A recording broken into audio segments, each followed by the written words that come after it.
राजस्थान की सरकार के द्वारा राजस्थान विधानसभा के अंदर बजट पेश किया गया है। मुख्यमंत्री अशोक गहलोत ने यह बजट तो पेश किया ही है और इसी के साथ में राजस्थान की जनता के लिए कई सौगातें भी लेकर के आई हैं। लेकिन वहीं दूसरी ओर देखा जाए तो इस बजट के ऊपर कहीं ना कहीं कुछ कमियां रह जाती हैं और उन कमियों को विपक्षी पार्टी के द्वारा ही बताया जाता है। आप सभी को बता दूं कि आज राजस्थान के अंदर मुख्यमंत्री अशोक गहलोत ने सबसे बड़ा बजट पेश किया है, जिसमें 2 घंटे और 54 मिनट तक यह बजट पेश किया गया।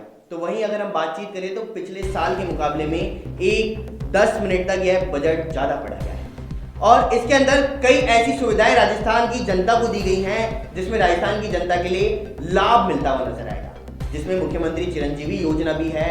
तो रीट के जितने भी अभ्यर्थी थे एग्जाम को रद्द करने के बाद उन्हें वापस से वही सुविधाएं प्रोवाइड करवाई जा रही है और अन्य कई इसमें सुविधाएं राजस्थान की सरकार के द्वारा दी गई है। लेकिन आखिरकार कमियां क्या कुछ नहीं है, इस पर ज्यादा जानकारी के लिए हमारे साथ में आज बीजेपी की जिला मीडिया प्रभारी शिल्पी सैनी मौजूद है। तो शिल्पी जी, स्वागत है आपका न्यूज 19 के अंदर। शिल्पी जी, आज राजस्थान की सरकार के द्वारा बजट पेश किया गया है, तो इस पर आपका क्या कुछ कहना है? नमस्कार, मैं शिल्पी सैनी। आज जो बजट राजस्थान सरकार के द्वारा प्रस्तुत हुआ है वो सबसे लंबा बजट है और 2 घंटे 54 मिनट ये चला है, जो पिछली बार के मुकाबले 10 मिनट ज़्यादा का था। लेकिन मेरे बजट से ये बताना चाहती हूँ कि जो बजट इस बार प्रस्तुत हुआ है वो कट कॉपी पेस्ट तो नहीं है कहीं पिछली बार के बजटों की जैसे पहले के बजट में भी जो घोषणाएं हुई थी उनका कितना 40% उन पे काम हुआ है, ओनली 60% उन पे काम धरातल से उनका कोई वास्तविकता से कोई लेना देना नहीं है। तो मैं ये बोलना चाहती हूँ कि घोषणाएं तो हो जाती है लेकिन उसका धरातल से या कितना उसकी वास्तविकता होती है ये सभी जनता जनार्दन जानती है। आप कह रहे हैं कि ये घोषणाएं कर दी जाती है लेकिन इन घोषणाओं को अमल में नहीं लाया जाता।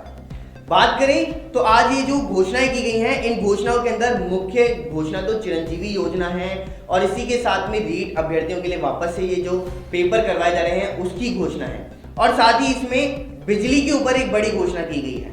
बिजली में 100 यूनिट तक, तो जिसमें सभी को 50 यूनिट फ्री देने की बात कही है और उसके ऊपर 2 रुपये और 3 रुपये के हिसाब से यूनिट फिक्स की गई है।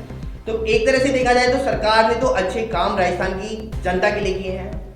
नहीं, लेकिन आप मुझे पहला क्वेश्चन तो ये है कि जो रीट विद्यार्थी है उनकी संख्या बढ़ा दी, वो माफ़ कर दिया, लेकिन उसकी सीबीआई जांच क्यों नहीं करवा रही है अभी भी?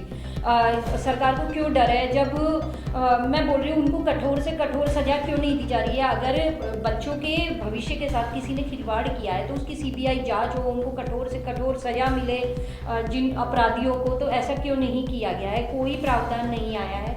दूसरा, जो पेट्रोल डीजल के भाव है, पेट्रोल डीजल के भाव कहाँ पे कम हुए हैं आप बताइए? पेट्रोल डीजल के भाव नहीं कम हुए हैं तो वो गृहिणियों के लिए तो किचन का बजट एज इट इज़ है।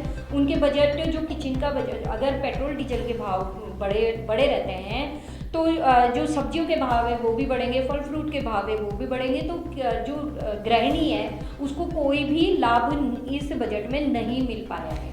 आपने भी रीट की बात की, तो रीट पेपर लीक मामले में आज विधानसभा के अंदर बीजेपी पार्टी के भी कई लोग मौजूद थे और वो सब रीट की तख्तियां लेकर के थे कि सीबीआई की जांच करवाई जाए।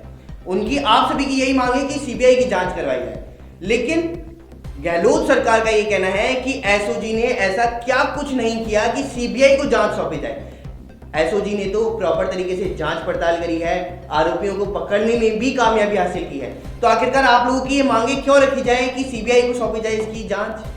एसओजी अपना काम कर रही होगी, हम अच्छे से कर रही होगी, हमें उससे कोई वो नहीं है, कोई गिला शिकवा नहीं है। लेकिन मैं ये कह रही हूँ कि उसकी सीबीआई जांच से क्यों डर है? आप बताइए ना, कि जब हम इतना महीना हो गया बोलते हुए कि सीबीआई जांच हो, अपराधियों को सजा मिले, तो वो अभी तक क्यों नहीं हो पा रहा है? आप बताइए मुझे। बिल्कुल, अपराधियों को तो पकड़ा ही जा रहा है एसओजी के द्वारा और अपराधियों को पकड़ने के बाद में ही ये मामले के खुलासे हो रहे हैं। लेकिन इसी के साथ में एक और बात आपने भी कही थी कि पेट्रोल और डीजल की, तो पेट्रोल और डीजल की बात करें तो इसके ऊपर तो वैट और सेस लगाया जाता है, वो तो केंद्र सरकार भी कम कर सकती है। अगर केंद्र सरकार कम करेगी तो राज्य सरकार को भी कम करना पड़ेगा। नहीं, केंद्र सरकार ने अपना वैट और सेस दोनों का एक सुनिश्चित कर रखा है, लेकिन राजस्थान सरकार ने उसको बढ़ा रखा है। यही कारण है कि जो पेट्रोल डीजल के भाव है वो कम ही नहीं, नाम ही नहीं ले रहे हैं कम होने का। आपने इसी के साथ में महिला की सुरक्षा की भी बात की थी, तो महिला सुरक्षा की अगर आप बात कर रही हैं तो इसके लिए राजस्थान की सरकार ने इस बजट के अंदर कई अन्य चौकियां खोलने की घोषणा की है।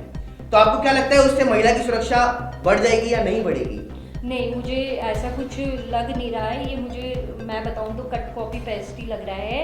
महिलाओं की सुरक्षा की घटना अभी आपने हाल फिलहाल ही 3-4 कांड देख चुके हो आप, जिसमें कोई भी महिला मतलब सुरक्षित अपने आप को महसूस ही नहीं कर पा रही है।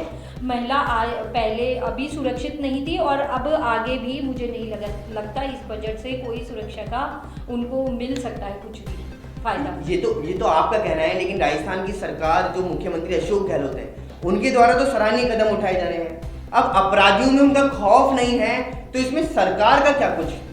सरकार का यही है ना कि भाई आप कठोर से कठोर सजा, एक बार बताओ, आज बलात्कारी को आप कठोर से कठोर सजा दे देते हो, आज पब्लिक के सामने उसको जल्दी से पकड़ने का प्लान करते हो, उसके लिए कार्रवाई करते हो, तो क्यों नहीं अपराधी डरेगा? अपराधी तभी डरेगा जब उसको कठोर से कठोर सजा मिले। अगर अपराधी अपराध करने के बाद मुक्त घूम रहा है तो कोई भी आगे भी बच्चे को बड़े को यही सबक मिलता है कि इससे कोई भी उसको ना सजा मिलने वाली है, ना कोई कठोर कदम उठाया जाएगा, तो वो अपराध करने में अपने आप को फ्री समझता है, मुक्त समझता है। बिल्कुल, आपका कहना तो सही है कि अपराधियों की धरपकड़ होनी चाहिए और ये राजस्थान में बहुत ज़रूरी भी है। लेकिन इसी के साथ में अन्य कई आज घोषणाएं की गई हैं मुख्यमंत्री अशोक गहलोत के द्वारा, जिसमें किसानों की भी बात रखी गई थी और किसानों की बात रखने के साथ ही किसानों के कर्जे की भी बात इसमें उठी थी। लेकिन किसानों का कर्जा इस बार भी माफ नहीं किया गया, तो आपका इस पर क्या कहना है?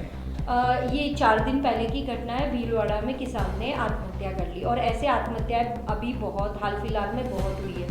तो क्यों? क्योंकि उनका कर्जा बहुत ज़्यादा हो चुका है और इसके लिए कोई भी कठोर कदम नहीं उठाए जा रहे हैं। किसानों का कर्जा कुछ भी माफ़ नहीं हो रहा है, इसलिए इसके मजबूरीवश किसानों को अपना आत्महत्या करने को मजबूर होना पड़ रहा है।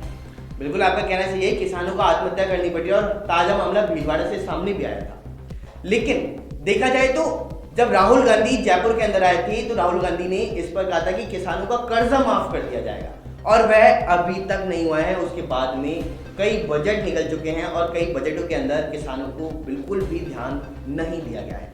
इस बजट में किसानों पर ध्यान दिया गया, लेकिन ध्यान देने के बाद में उनका कर्ज माफी से संबंधित कोई भी समाधान नहीं किया गया है। उस पर सोच विचार का ही विषय अभी भी बना हुआ है। तो हाल फिलहाल तो इस बजट अपडेट में इतना ही। बने रहिए न्यूज़ 19 के साथ। नमस्कार।